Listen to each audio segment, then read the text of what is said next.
Welcome, everyone, to the Planet MicroCap Showcase Virtual. I'm your host, Robert Kraft, and I'm very excited to bring to you the Stock Pitch World Cup. The next team here that's going to be doing a presentation is on behalf of Team Europe, and moderating for Team Europe, my good friend and colleague in the microcap space, Jason Hirschman, managing partner at Hudson 215 Capital. Jason, thank you for doing this. And, maybe a quick introduction on who you are, as well as, why you've been interested in Europe. Sure. I'm an American investor. I run a family office, Hudson 215 Capital. But I find there's a lot of opportunities, particularly in the microcap space, among European companies. You get a lot of times better management, better businesses, at a better price. It's a fantastic combination, right? So I'm ready to go. There we go. All right. Well, with that, let's get started. We have three investors that are about to give pitches for on companies listed on European exchanges. So without any further ado, enjoy the show. Okay, our first pitch today is by Hermann Peterscheck with Hypernormal Capital Partners. Hermann, take it away. Thanks, Jason. Yeah, as my name's Hermann Peterscheck. I am with Hypernormal Capital, and I'll be talking about 11-Bit Studios today. And for disclosure, I am a current shareholder of the company. So quick agenda overview. I'll introduce myself briefly, talk about the investment idea, and then we'll have a brief Q&A. My name's Hermann. I was in the games industry before starting a fund for about 20 to 25 years, starting in when they sold games in stores. I worked at a game store, and I worked in journalism for a while, making CDs and covering game companies like Blizzard here back in the late 90s. And then eventually I got into game development. I worked on 3 games. The first 2 you probably haven't heard of. The last one is League of Legends, which you may have heard of. And so that explains my interest in looking at game companies as investments.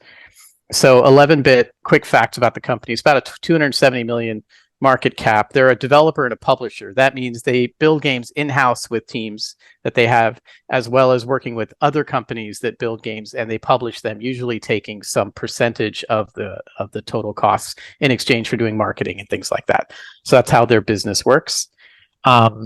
Really the core, when I look at a company like this of this size, a smaller game developer, really trying to think about, can it get to about 10 times the size? So can the market cap get from 250 to 300 to a few billion or more over, say, a 10-year period? And how can that happen? So looking at a little bit at some details, in 2021, they had about 18 million in revenue and 11 million in operating cash flow. And so to get to that 10x, you'd want to see the revenue and the operating cash flow also go up about that much while keeping multiples roughly the same. The way that I think about it in the case of 11-Bit is they really have 3 things that are driving their engine.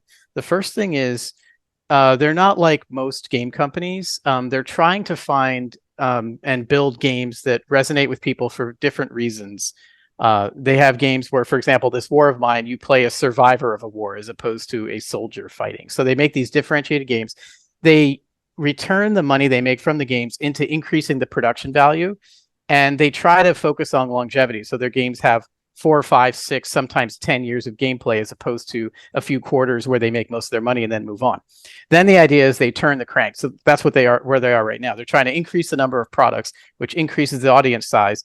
And through higher production value, you can get more price. You can actually sell each unit for more money. So the bottom chart kind of shows what that would look like. Just sort of looking at some data real quick. This is from Steam. So Steam is the big PC gaming store, and the green line is really the number of players over time. So you see games like Call of Duty, they get a huge spike and then it drops off. Whereas up in the top right is this War of Mine, which is an 11-bit game. You see all these spikes in between. So they're trying to keep engagement high. Over a 7-year period, you can see the engagement of players is staying roughly the same, which allows them to put out new updates and build a larger audience and so on. So it's a different way they're thinking about it. That's the longevity part. This is a slide from their investor presentation. You can see how deeply this is baked into the company. They actually track very carefully, in year 4, what is the revenue distribution of the game, and they'd like to see it more evenly over a longer period of time, which is unusual for a game company to be focused on this, and they really think about their product strategy this way. The second part is, can you increase prices and increase the audience size at the same time? So on the left of their internally developed games, On the right are some of their published games. And you can see as the dates go 2017, 18, 19, and over in development 13, 14, 18, the number of reviews is anecdotally related to the number of sales. And you can see the numbers are going up and the prices of their products are going up. And that shows up in revenue going up. So that seems to be working. There's precedent here. Company CD Projekt, which people may have heard of, they make The Witcher. And so they were very similar to 11-bit's trajectory. They made The Witcher, then they made The Witcher 2, then they made The Witcher 3. And you can see the reviews are going up over time. Here, an order of magnitude. The Witcher 3 was a huge hit. It spawned a Netflix series and so on. And Cyberpunk, of course, is also huge. And so CD Projekt is a great representation of where I think 11-bit could go if they can hit the inflection points that CD Projekt hit. How this translates into revenue. So these charts go from right to left. Everything else goes from left to right, but that's how it is. You can see what's going on here underneath is, The Witcher comes out and they make, a few million. And then The Witcher 2 comes out and they get to this new level that they kind of sustain. They never go back to the pre-Witcher 2 level. Then The Witcher 3 comes out and they get up to about 200 million, come back down, and now Cyberpunk came out. We'll see what the future looks like. And you can see that 11-bit's revenue looks similar. So this is that theory of the games layer on top of each other playing out through the revenue scenario. And so right now, 11-bit's at around 20 million of revenue. And, that's where CD Projekt was before The Witcher 3. So if they can continue to either have many games that are successful, which they plan to do, or if they have a huge hit, they can go up to these next tiers. And that's what I hope to see over the next 10 years, that they can get from this 20 million up to the 200 million range. One thing we have to be careful of as this journey occurs is game companies are very cyclical with their earnings. So they huge spikes, and that tends to drive multiples really high. So you can see with CD Projekt, The Witcher 3 comes out, their multiples go high. Then they start announcing Cyberpunk, and their multiples are getting really crazy, 50, 60 times sales.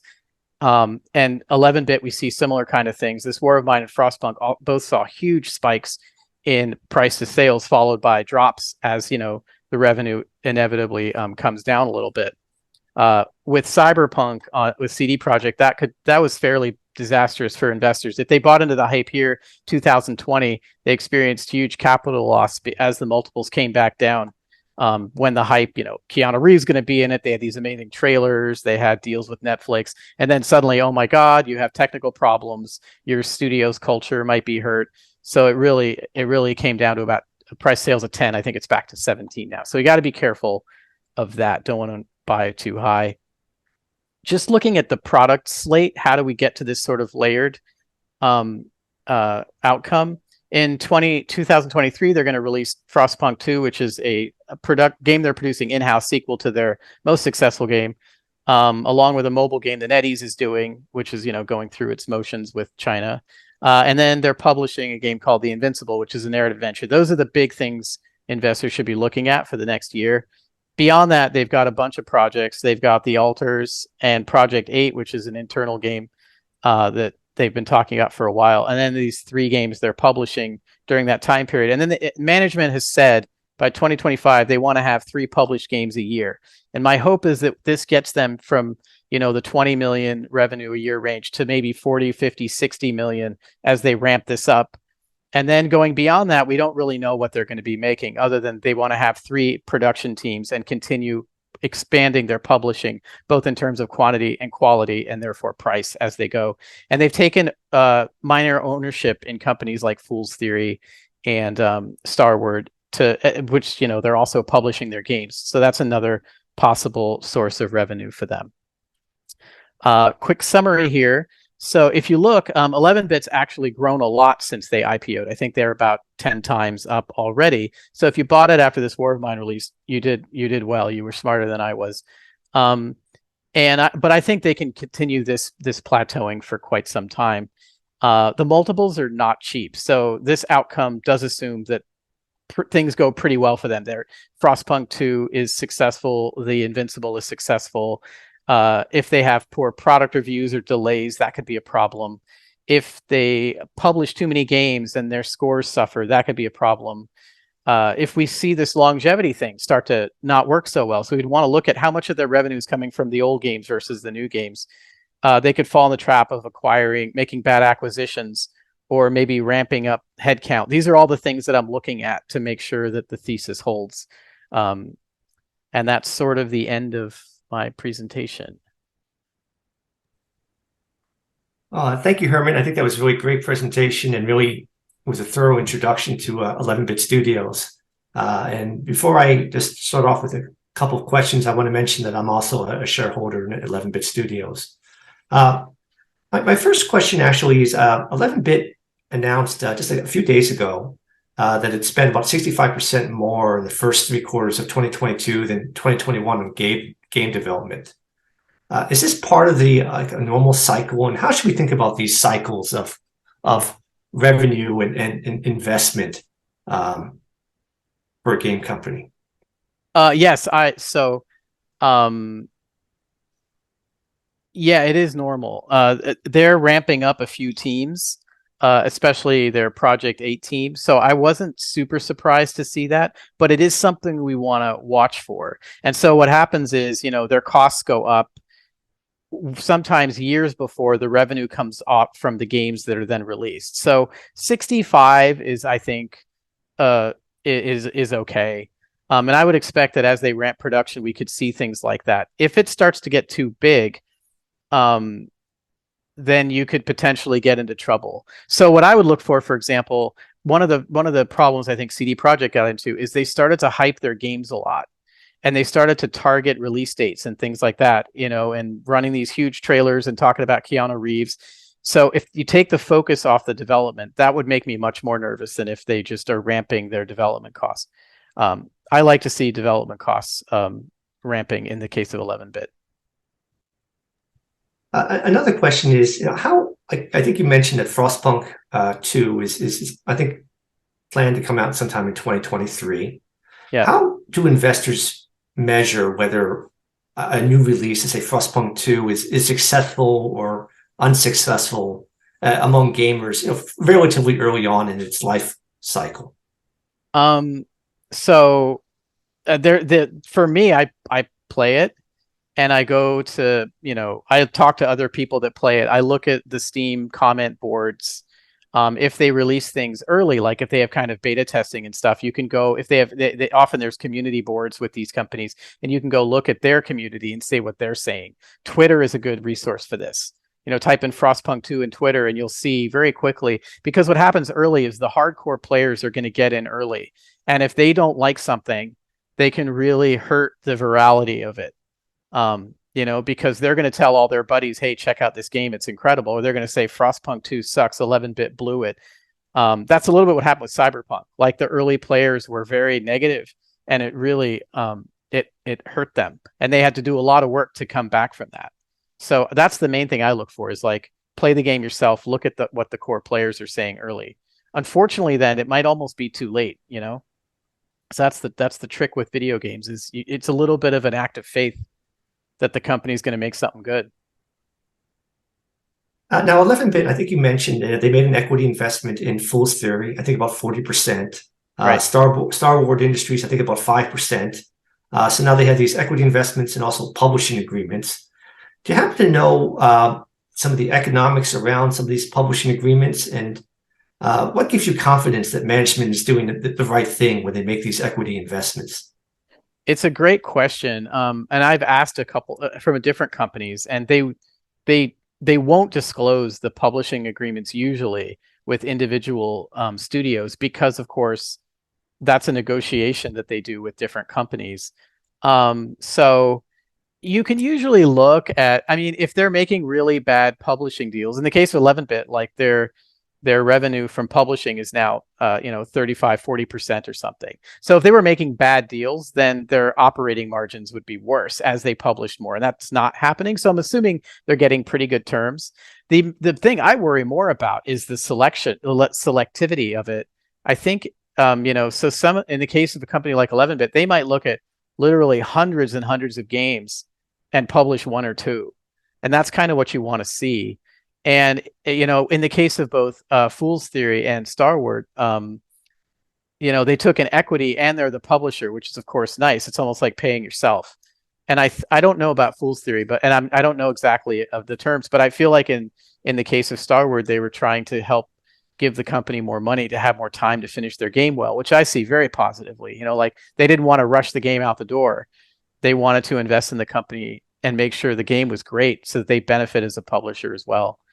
So that's sort of my non-answer. Now, it was a good answer. I think, Herman, we're running out of time here. I really appreciate you sharing your presentation on 11-bit. If investors want to reach out to you, how do they do it? Or if they just somebody simply wants a game recommendation, and how do they reach out to you? The best way to reach out to me is on Twitter, and my sign is Peters HK, PETERSHK. That's probably the best way. You can find everything else from there.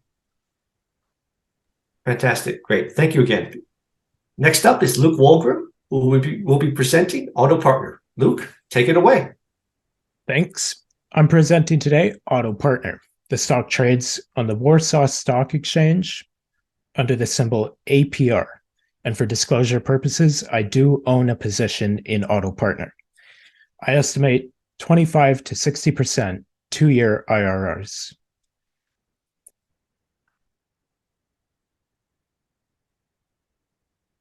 Auto Partner is a high-quality, low-cost distributor of aftermarket and spare auto parts across Poland and Europe. The company is Poland's second-largest auto parts distributor, with revenue split approximately 50-50 between domestic Polish revenue and exports to Western Europe. Auto Partner has grown revenue at nearly a 20% compound annual growth rate and net income at a 40% CAGR over the last 5 years. Auto Partner has over 100 branch offices and 3 warehouses in Poland and 1 warehouse in the Czech Republic. Auto Partner sources parts from over 350 different suppliers, with the top 10 suppliers accounting for around 40% of Auto Partner's total merchandise. Auto Partner mainly sources parts from European, Japanese, and Korean automobile OEM suppliers. Auto Partner also has their own private label brand known as MaxGear that has over 35,000 individual parts. MaxGear products are accretive to margins, and the brand has been growing quickly, now accounting for over 20% of revenue. Auto Partner's domestic business operates somewhat differently than its international export business. In Poland, Auto Partner sources parts from suppliers and moves them to one of Auto Partner's main warehouses. From there, parts make their way to branch offices on an as-needed basis. Local mechanics can then go pick up parts from the branch office or have the parts delivered, sometimes multiple times per day. The export business is slightly different. Rather than distributing to branch offices, Auto Partner instead exports to middlemen auto parts retail shops, who then take the responsibility of delivering to mechanics. The export business is lower gross margin, but higher operating margin. Now, let's talk about the size of the market. The domestic Polish auto parts market is around 9 billion PLN, or about 2 billion USD. That means Auto Partner has around a 10 to 15% domestic market share. In Western Europe, the auto parts market is massive at around 200 billion USD, or 900 billion PLN. That means Auto Partner has less than 0.5% market share in Western Europe. Auto Partner's international revenue has grown rapidly over the last few years and will likely exceed domestic revenue within a few quarters. Auto Partner faces 3 main competitors inside Poland: Intercars, Interteam, and HM Gordon. Intercars is Poland's largest auto parts distributor with around 30% market share and is probably Auto Partner's most formidable competitor. Of course, as I already mentioned, Auto Partner is second with 10 to 15% market share. Interteam, which was purchased in 2018 by LKQ Corp, and HM Gordon are the next 2 largest competitors in Poland, with around 16 to 20% combined market share. The remaining 35 to 40% of domestic Polish market share is held by smaller, sub-scale competitors. leaving opportunity for the more scaled players to outcompete or make acquisitions. Auto Partners' export business has many competitors, perhaps a few too many to get into in this presentation. How then does Auto Partner compete? I believe Auto Partner has significant, sustainable competitive advantages that make up a strong moat. First, Auto Partner has a durable business. Automobiles will still be around in 5, 10, or 20 years, and they will still need parts to repair, including electric vehicles. Second, the auto parts distribution business has high barriers to new entrants, as it is a scale-based business. Greater scale allows you to get better discounts from suppliers for greater volumes of merchandise, which allows Auto Partner to offer a greater customer value proposition than subscale competitors. Third, Auto Partner has made significant investments in technology across the business, from software to run warehouse and transportation logistics, to technology that lowers the friction for customers to order parts. Finally, Auto Partner has taken a disciplined approach to operations, ensuring that expansion efforts become profitable and, quite simply, outmanaging competitors. Auto Partner's competitive advantages allow the company to offer customers a strong value proposition. The three main components that make up Auto Partner's value proposition to customers are a large selection of parts, fast delivery, and competitive pricing. Often, auto parts distributors, including Auto Partner at times, are only able to deliver on 2 of these 3 components. For example, it may cost more to deliver a part faster, especially for Auto Partner's international export business. Scale allows distributors to better balance these 3 things. Now for the part I'm sure you're waiting for, valuation. As of the time of recording, Auto Partner's stock price is around 13 PLN. The company's trailing 12 months PE is 8.7, and the stock trades at an enterprise value of just 6 times EBITDA. Historically, this has been a low to mid-teens PE multiple business. I believe investors are getting an opportunity here to buy a great business at a great price. Of course, trailing multiples only tell you so much. As such, I've modeled simple bear, base, and bull cases. As Auto Partner has already reported 3 quarters in 2022, I'm quite confident in my 2022 estimate. Let's take a look at my assumptions for 2023 and 2024. My bear case assumes a deceleration to 15% revenue growth and a return to pre-COVID margins, resulting in a slight decline in earnings. COVID has had some benefit to Auto Partner, as a lack of supply of parts has allowed Auto Partner to maintain higher prices. Nonetheless, margins have been growing since well before COVID, and some of this increase has come from increased scale and efficiency that should be retained going forward. My base case assumes 20% revenue growth, with margins slightly below recent levels. Finally, my bull case assumes 25% revenue growth, along with further improvements in margins. I have modeled at the bottom there what I think are quite conservative multiples. In my bear case multiple of 9 times EPS, roughly the multiple the stock trades at today, I get a negative 15% to 0% IRR. At 10 times my base case EPS estimate, I get 26 to 30% rates of return.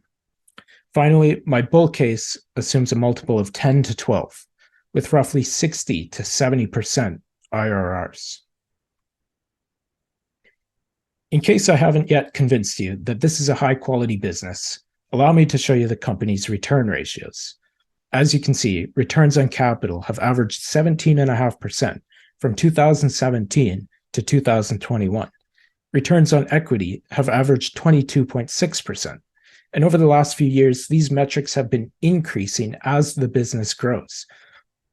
This is a business that is getting better with scale. returns on incremental capital are increasing with growth. That is both rare and incredible. Now, we all love to see cash flow go up and to the right. Unfortunately, that's not quite the case with AutoPartner. In fact, AutoPartner's cash flow metrics are quite messy. Investments in working capital and the construction of major assets like new warehouses and branch offices impact the timing of cash flows relative to earnings. This makes AutoPartner's cash flow difficult to forecast, but that is perhaps an opportunity. AutoPartner is reinvesting money generated by the business back into the business, i.e. growth CapEx, and they're doing it at high incremental returns on capital. Ultimately, this should pay off for investors. Finally, there are a few risks worth mentioning. First, as I've already discussed, competition. Intercars is ahead domestically in terms of scale, but AutoPartner is catching up, and I believe has better technology and operations. AutoPartner can compete on price with Western European competitors, but not always on delivery times. It takes time to ship parts from Poland to, say, Spain. Electrification is another risk. Electric vehicles require less maintenance and fewer repairs overall, and thus fewer parts for AutoPartner to distribute. This also requires building new relationships with EV suppliers. And Poland itself can be viewed as a risk by many. Poland shares a border with Russian allied Belarus, as well as Ukraine. It is perhaps a little too close to the Ukraine-Russia conflict for some investors. Poland tends to experience higher inflation than most Western countries. Inflation over the last 20 years in Poland has been stable at around 5%, but has recently exceeded 15%. The Polish central bank rate currently sits at 6.75%. There is also currency risk here. The zloty has lost approximately 30% of its value relative to the US dollar over the last 5 years. Then again, the euro hasn't done much better.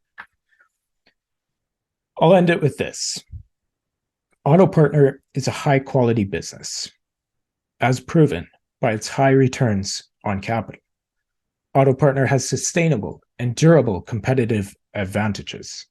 AutoPartner's current market share leaves significant growth for many years of compounding.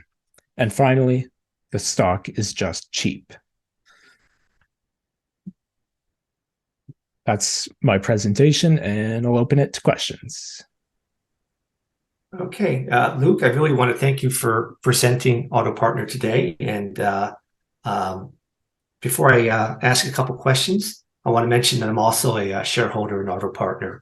But let me start off with just a one question about the growth in the non-Polish revenue, because I think in 2017 it was 75% Polish, 25% non-Polish revenue, and now it's about a 50-50 split. Does AutoPartner, or in your opinion, do you see that non-Polish revenue like continuing to grow and becoming a very substantial majority of their business over time? I would think so. They have less than 0.5% market share internationally, so I think there's a lot of room for growth. And if they could even get, say, 2%, that's 4 times bigger than what they are today. So, yeah, that's like, I would say that's their most significant opportunity going forward. Yeah. How are they? Because it seems like in the domestic Polish market, they can really also not only offer lower prices, but also superior service, let's say, than some competitors, particularly smaller competitors, because they have like multiple locations. They can service a customer sometimes even multiple times a day. They can't necessarily do that in these export markets. Do you have any sense of which export markets they're showing some more success in, or have they broken that information out? They have not. So I would guess like Germany is a big one, but it's just a guess. They have not disclosed. Yeah. Right. Yeah. So it looks like maybe more of the export markets are competing a little bit more on price, I guess, than let's say they're in the domestic Polish market, it seems like. Yeah. Yeah, yeah, Yeah. yeah. Okay, let's just turning gears to say to the Max Gear, their own brand, which is about I think 20% of their revenue now. Could you maybe go into a little bit more detail about the advantages of Max Gear and how it compares to like branded products they may offer? Sure. So Max Gear, because it's private label, is higher margin for Auto Partner. So Right. that's the main advantage. That's the mainly why they are trying to grow it and push that over maybe other suppliers. How does it in terms of the value proposition for the customer? Do we have a sense of like how much cheaper it is for like park, and how does the quality match up to some branded products? That I'm not sure. I've never gotten my hands on the parts. I've never seen them, so it's hard to say. Sure, sure. I would imagine it's at least competitive with most parts, Right, and that's probably right. evidenced by the growth. So yeah, Absolutely, absolutely. I think one of the sort of interesting aspects of Poland and some other Eastern European markets is that they actually import some sort of older cars to that from Western Europe. In fact, according to BNN, that's Baltic News Network, not BNN in Canada. About half the cars imported into Eastern Europe are in somewhat damaged state. So I would think that may offer sort of an interesting opportunity for players like Auto Partner to service, not indirectly, but sell parts for these damaged cars. Could you talk a little bit more about the dynamics of the Polish sort of car market, and whether people do the repairs themselves or whether the service mechanics? Anything you could share on that? yeah. So in Poland, a lot of people will go to mechanics to get their car repaired. About 90% of people will go to a mechanic, as opposed to, say, in the US, where about half the people do repairs themselves. So the market in Poland is almost entirely mechanics. And since Auto Partner sells to those mechanics, they can capture a huge part of the total auto parts market, as opposed to some more Western countries where there's more do it yourself. And there's several reasons for that. The main one, I think, is there's just less space in Europe. And so people don't have like driveways to go out and fix their cars, or lifts, or shops. So they just pretty much have to go to a mechanic a lot of the time. Yeah. Okay, and I got one more question for you, for Luke. If you had to guess, obviously, Auto Partner wants to continue to take market share from other competitors in Poland. Do you think they continue to take share from the smaller players, or what do you think are their opportunities to take share from the number one or number three, number four? Yeah, that's a good question. Intercars, which is the number one player, I think is the toughest competitor. So I don't see them taking market share from Intercars. In fact, I see Intercars and Auto Partner taking market share from smaller competitors. Maybe the two HM Gordon and Interteam, but I would imagine mostly from smaller subscale competitors that they just can't compete because they don't have the scale. And I would imagine over time, this is a business that the top 3, 4, 5 players probably end up as taking 80-90% of the market. Excellent. And Luke, I think that's all the time we have for questions today. If people want to reach out to you directly, what's the best way about doing that? Best way to reach out to me would definitely be Twitter. Just follow me at Luke Wolgram on Twitter and send me a DM. My DMs are open, and I'm happy to discuss Auto Partner or any other company. Great. Well, thank you, Luke. Really appreciate it. Next up is Rukun Duggal with Chandern Investment Partnership. Rukun, take it away. Thanks, Jason. So I'm going to be talking about Last Minute. I am a shareholder of Last Minute. And with that, let's get started. Next slide. Regular legal disclaimer. Next slide.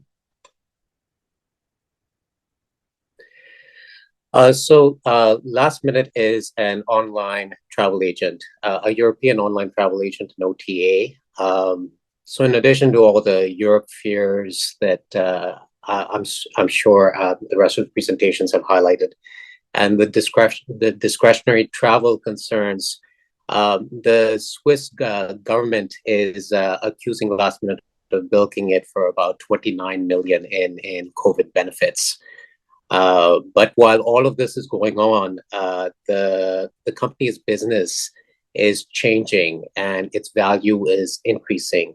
In this presentation, I'm going to give you a quick overview of the industry. I'm going to give you an overview of the company, and we're going to talk about sort of some of the elements of the business that are changing.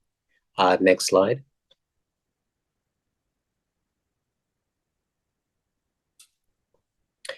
So the travel reservations industry in Europe is complex. Right at the very top, what's great about Europe, and Europe is where you want to be. The geography in Europe is fragmented. What that means is that if you are a middleman and you can bring buyers and sellers together in a fragmented market, you can charge sort of higher commissions.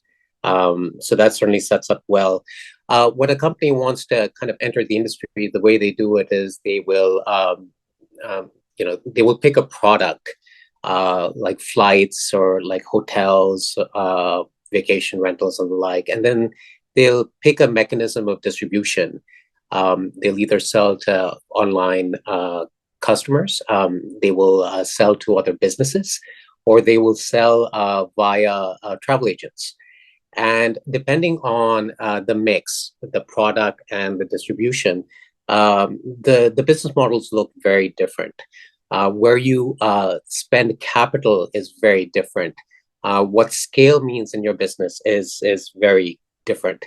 Last Minute, specifically, just within the context of this map, their products are flights and packages, and they sell those products online to the customer via website and mobile app. And they also sell packages to other businesses. Next slide. So, the company is changing. The two products we talked about, the flight product and the package products, they have very different revenue economics. The flight product, the average flight product sort of retails for 400 euros. The average package product retails for around 2,000 euros.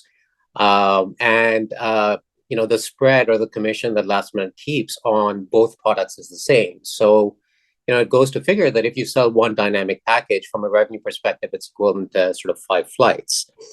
And once you've got sort of additional revenue coming in, and dynamic packages are clearly sort of the better way to go. And just to take a step back, a dynamic package is nothing more than a flight plus a hotel stitched together and sold to you as a package. That's what a dynamic package is.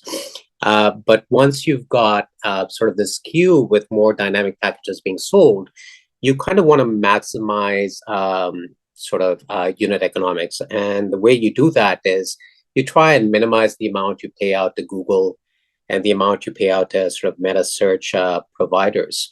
And if you look at sort of the company's numbers on a relative basis, looking at sort of the first half of 2019 before COVID and the first half of 2022, you'll notice three things specifically. The first is you'll notice that the flights business is a little bit weak. It's, on a relative basis, down about 16 million.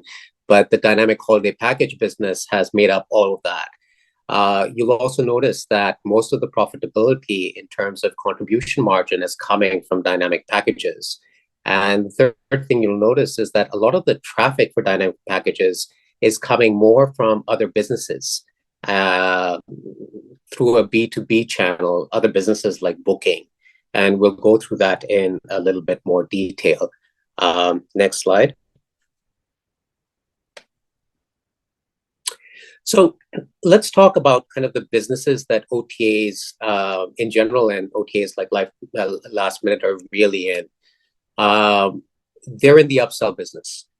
And the way they do it is that they will buy cheap, they will advertise cheap flights on Google and on metasearch for both flights products and for flight products in either case, because a customer's not going to recognize sort of a holiday package in Google advertising. They'll always recognize kind of the cheap flight.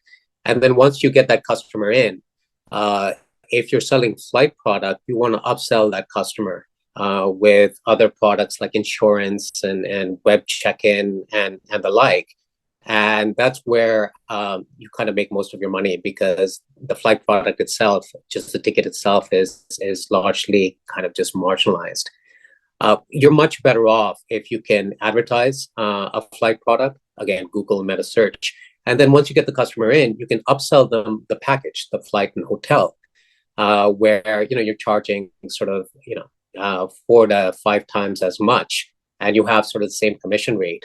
The other thing that's kind of positive about the dynamic package business is that you can also receive traffic from B2B partners like Booking, and there's other partners who largely just white label last minute on their site. So what this means is if you go to the Booking site in, say, Spain or in France or in the UK, you'll see a flights tab, and you'll see a flights plus hotel tab. And when you click on that tab and you run a search and the like, you're actually going, the back end is all being fulfilled by last minute. And, when you receive traffic from B2B partners like Booking, it's a revenue share agreement. They get a piece of the revenue, but, your benefit there is that you're not paying Google and you're not paying meta search for sort of traffic. So the economics largely kind of work out.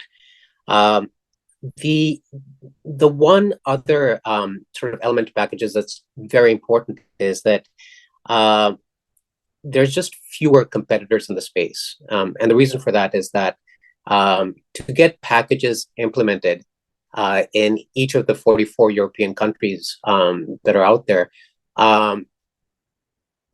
each country has a different regulatory regime. And packages specifically have regulatory oversight. Simple flights do not, simple hotels do not, but packages do. In addition, the tech stack for every country is also different.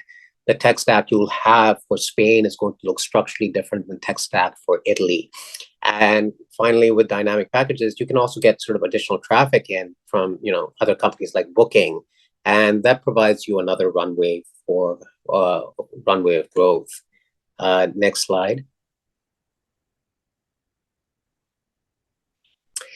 So, when you're selling a product and there's multiple parties involved, you kind of always want to ask, what's in it for all of the different parties? Why is this product going to fly? Why is this distribution channel going to fly?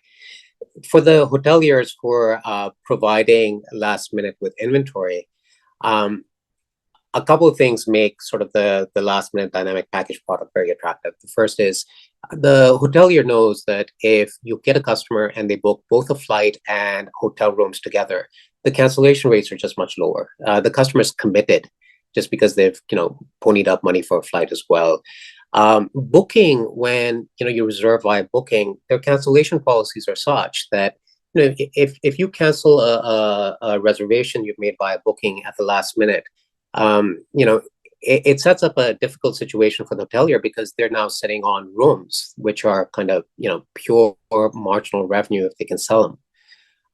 So what they want to do is any inventory that's kind of left over, or when they do inventory management, they want to make sure a certain amount of that inventory kind of makes it into kind of the last minute type channel, so that those rooms get sold. And the other thing with packages is that, these hoteliers, they don't have to disclose pricing because their pricing is embedded in the bundle. So they can discount without kind of affecting the brand, or without anyone kind of doing a hotel meta search and realizing that, one hotel room's selling for a lot cheaper than the other. Last minute, more importantly, they get a ton of inventory, and their inventory is exclusive to them because they're getting privileged inventory at better pricing, and the exclusivity gives them sort of a margin benefit. What I mean by that is that when someone books a package through Last Minute, Last Minute will use its systems to push their inventory because they know the best deals are sitting with their inventory. And roughly 45% of every booking on Last Minute, every package booking is composed of a special deal that Last Minute has with a hotelier. We'll skip white label partners for now because, that's a very simple revenue share. There's more upside, but the booking relationship is certainly interesting. What Booking is doing in Europe is that every time Expedia makes inroads in a certain area, Booking wants to match it. It's effectively a tit for tat competitive dynamic. What Expedia does, Booking will match. They did this with bed banks when Expedia made its beds available to other OTAs. Booking matched that. They did that with flights. When Expedia provided flights in Europe, Booking matched that. And the way they matched that was interesting because they entered into a revenue share agreement with a company called eTraveli.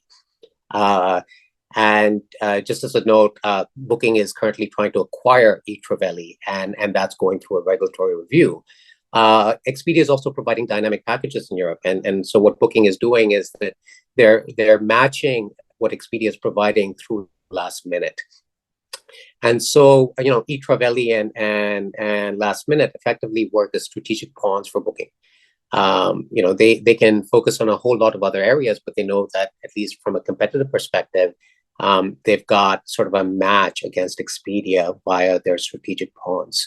The second thing is that, when Booking looks at results, and they do a lot of A/B testing, and something that Booking's very well known for, they will check to see whether customers that are, selecting a flight plus a hotel on their site, whether they're getting better results with just Booking's inventory or better results with Last Minute's inventory. And remember, Last Minute has all these exclusive rates sitting in their inventory. And the net is, Booking's customers are getting better rates with Last Minute's inventory. And you can see that in attach rates, their likelihood of, completing the transaction. So it's a win-win. And finally, what Booking's very good at is, they'll have these strategic partnerships where they can kind of try before you buy effectively. And what you have is you have partners that are completely integrated already. And so when you buy some of these companies or you're buying them out, it's effectively just CapEx. In this business, think of fixed costs and development costs as maintenance CapEx. And when you buy acquisitions, it's effectively just CapEx. You're just kind of just plugging in something that would take you sort of a while to build. And the synergies that you can expect are pretty massive. Next slide.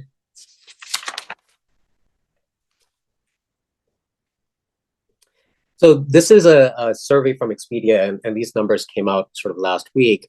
All this tells you is that if you look at sort of customers, what they want is they want something that's cheap, they want low pricing, and they want a deal. What I'd focus you on is that if you look at sort of what the most appealing deals are to customers when they book, sure, you want sort of the free check bag and free checking and free parking. You also want kind of a discount, but look at the third item there. They want a discount if they book a package.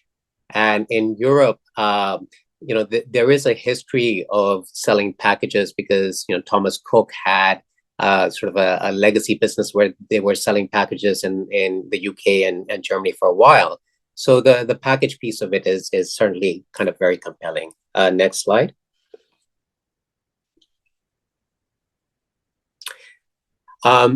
So I'll just say a couple of things about sort of the investigation. The Swiss government a couple of months ago and a local prosecutor claimed that the company was pretty much bilking the Swiss government of COVID benefits. The way the system worked in Switzerland is that a company could make a claim for every hour an employee didn't work. The net here is that the company is kind of fully reserved the amount that the Swiss government feels that they've been billed of, which is everything. And in my evaluation, I've kind of adjusted for this amount, but I also wanted to kind of give you a little bit of perspective. When all of this was going on, this is a slide from sort of early 2020. The company was in sort of a crucible, if you will. They were fixated on just saving as much cash as they could. Their customer demands were very, very high. And as you can imagine, the entire customer service organization had to pretty much be reversed from taking a booking to kind of reimbursing a customer. And they had to do everything very, very quickly. So if in that spirit, you then kind of specifically, manage every hour that was kind of salvaged, it's kind of understandable. I suspect what might have happened is that initially, they may have gotten a little overwhelmed, and then once they started getting sort of the proceeds from the Swiss government, they just let the ball continue rolling. I'm not saying that's right, but that's just one explanation of what might have happened. Next slide. So let's just talk about valuation very quickly, and let's look at it sort of three ways. The easiest way to look at it is, if you try to compete against sort of other companies out there like eDreams, On the Beach, and TUI. Well, each one of these comparables are effectively different businesses. You can see that based on where they spend capital and where they're looking for scale.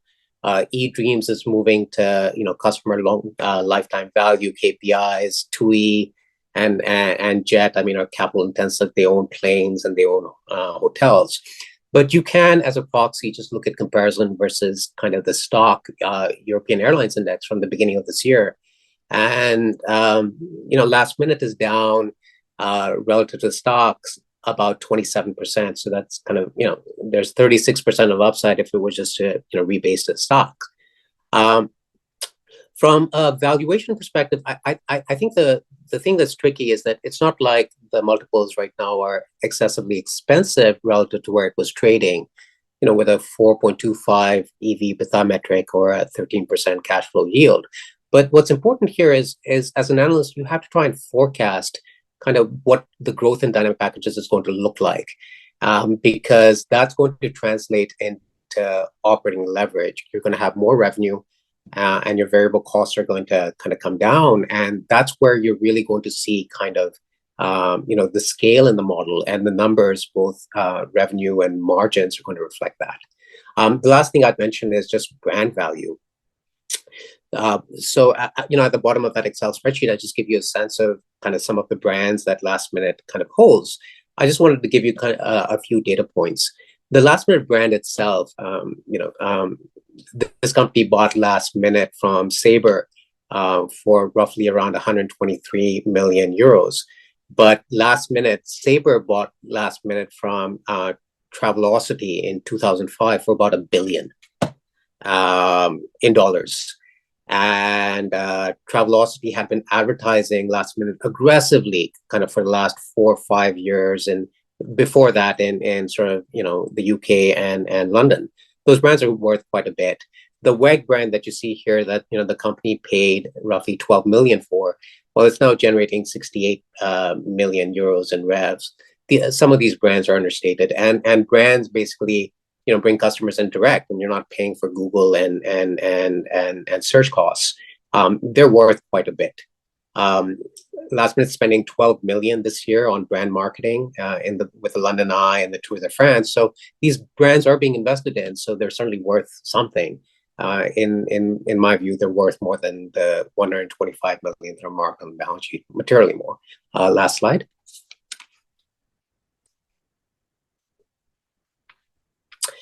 So, at a very high level, on the opportunity side, I'd say that, the booking relationship is growing. And if you do see normalization, you'll see sort of the underlying product driver that dynamic packages create. It'll be a lot more apparent. The risk on the flip side, again, is, things that most people worry about, which is kind of if there's a European travel recession, you get negative operating leverage. And what that'll likely do, at least in my view, is it'll delay the thesis. But that's certainly sort of a concern. There's lots of other opportunities and risks, but, I'm glad to answer those as questions. And that's it. Thank you, Rukun, for the presentation. I think it's very comprehensive. I just want to state that I own some shares of lastminute.com also. just for the record. I do have a few questions, and I think the first question revolves around the legal issues, and I think it's important to create a distinction between the legal issues facing the previous CEO and COO, which were formerly under house arrest, and the company itself. So for the purposes of investors, what is lastminute.com potentially on the hook for, just to be clear?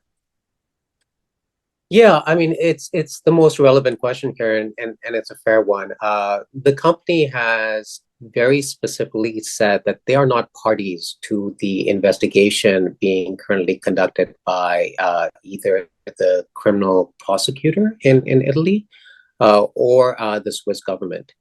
And there's very little precedent here because COVID benefits were recently doled out, and this is probably a precedent-setting case. But all the company itself and counsel as well have suggested that, if anything, the liability rests with the CEO and the COO who perhaps made some of those decisions. The most the company is liable for is the monies that they took. And the company has already reserved for that and will be paying that back. So from an investigation perspective, I think with the monies reserved for, the issue is largely behind us. Okay, let's also talk a little bit about about its relationship with Booking.com, because it's certainly Booking.com is a large customer, but also a potential buyer of lastminute.com. However, I think there's possible antitrust concerns. You mentioned them a little bit in your presentation, and also the former sort of management is also still a large owner of the company. So do you see lastminute.com being sold in the next year or 2 years, or what do you, if you look at crystal ball? Yeah, the time frame. I think that a lot of investors in last minute were in the company with the expectation that Booking is going to take them out, that Booking is going to take them out in a year or 2 years or the like. I think that was a little bit of putting the cart, in front of the horse. I think that Booking is their acquisition strategy is actually quite systematic. Right now, they are effectively a monopoly hotel player in Europe. To sort of take the next step to achieve a connected trip, which is what Glenn Fogel has been pushing. They first had to get a flights product sort of into the mix. If you go to a Booking website in Europe and you're looking to book, you'll notice that you see a flights tab, you'll see a flights plus hotel tab, and then you have sort of the hotel functionality, and then you have vacation stays. The flights tab is functionality provided by a company called eTraveli. That was, again, private equity owned. Booking signed an acquisition agreement to acquire them last November. It's still undergoing sort of a regulatory review. It's going to be an interesting review to see, because Booking has no presence in flights. So it's going to be a function of how the European regulator defines the market.